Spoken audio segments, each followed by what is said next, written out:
में financial transactions किसने की थी, अगर कोई रिसोर्सेज प्रोवाइड किए गए थे तो किसके द्वारा किए गए थे। और जैसे फरत नाम का व्यक्ति है, इसने काफ़ी इसमें अग्रणी रोल पीछे रहते हुए प्ले किया, कि जिसने वहाँ पे शरण भी दी ऐसे लोगों को जो इस घटना की प्लानिंग में शामिल थे। और उसके साथ साथ वीडियो को प्रसारित करने में भी, वीडियो को एक तो लोगों को वीडियो बनाना अपने मोबाइल से, उस वीडियो को लोगों को भेजना और उन लोगों को फ़ोन करके ये भी कहना कि आप इस वीडियो को जगह जगह प्रसारित करें। तो ये भी इस मामले में रासुका या गैंगस्टर की कार्रवाई हो रही है। अभी हम लोग जो दर्ज मुकदमे, हमारे पास 10 मुकदमे दर्ज हैं जिनकी विवेचना हम लोग इंश्योर कर रहे हैं कि इनकी विवेचना अच्छे तरीके से हो।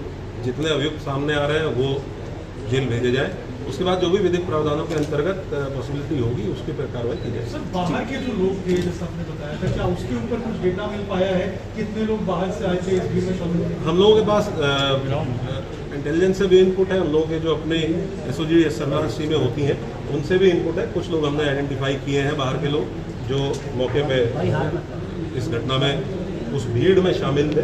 उनमें से कुछ लोगों का ये भी पता चला है कि 1-2 लोग बाहर के ऐसे भी थे जिनके द्वारा संभवतः फायरिंग की घटना की गई।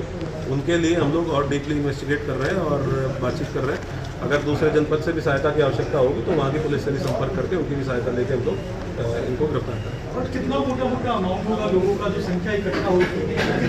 ऐसा कहा जा रहा है 40,000 लोगों को इकट्ठा करने की बात है। नहीं, क्योंकि कहीं एक पॉइंट पे तो इकट्ठा हो ही नहीं पाए। जो हम लोगों की नाकाबंदी थी, हम लोग क्योंकि हम लोग अवेयर थे पहले से ही कि इस प्रकार का एक प्रयास हो सकता है कि किसी एक पॉइंट पे बहुत अत्यधिक भीड़ की जाए, तो हमारी नाकाबंदी और बैरिकेडिंग शहर के चारों तरफ थी।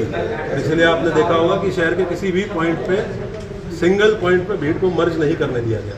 अगर भीड़ एक जगह पे मर्ज होती है तो वो भीड़ बहुत ज़्यादा संख्या हो जाती है। तो हमारे पास जो भी बैरिकेडिंग पे राजपत्रित अधिकारी जीओज लगे थे, उन्होंने अलग अलग पॉइंट्स पे रोका और इसीलिए 10 एफआईआर दर्ज हुई है कि अलग अलग 10 पॉइंट्स पे पुलिस के साथ पुलिस के ऊपर पथराव या सरकारी कार्रवाई में बाधा डालने का काम किया गया।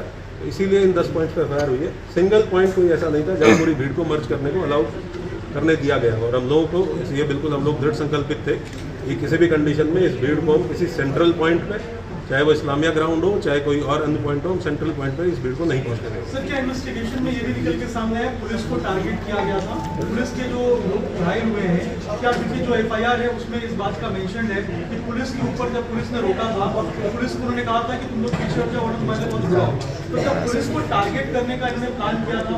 ऐसा भी क्या? पुलिस तो विजिबल फेस है ही, पुलिस क्योंकि हर बैरिकेड पे पुलिस लगी हुई है। तो अगर कोई गलत काम करने जा रहा है, कानून तोड़ने जा रहा है, तो पहला फ्रंट पुलिस ही है जो उसको रोकती है। तो ऑब्वियस सी बात है कि अगर वो कानून तोड़ने का के लिए इच्छुक है या कानून तोड़ना चाहता है तो पुलिस जो सामने खड़ी है उसी को अपोज करेगा। और यही काम इनके द्वारा किया गया और हमलावर होकर किया गया। इसीलिए हम लोगों ने इतने कठोर कार्रवाई की। गर्मियों की छुट्टी होने वाली थी, मेरे पापा आने वाले थे, तो हम लोग सभी खुश थे। तो मैं एक बेड पे चढ़ के डांस कर रहा था, लेकिन वो पहले ही आ गए। फ्रीज।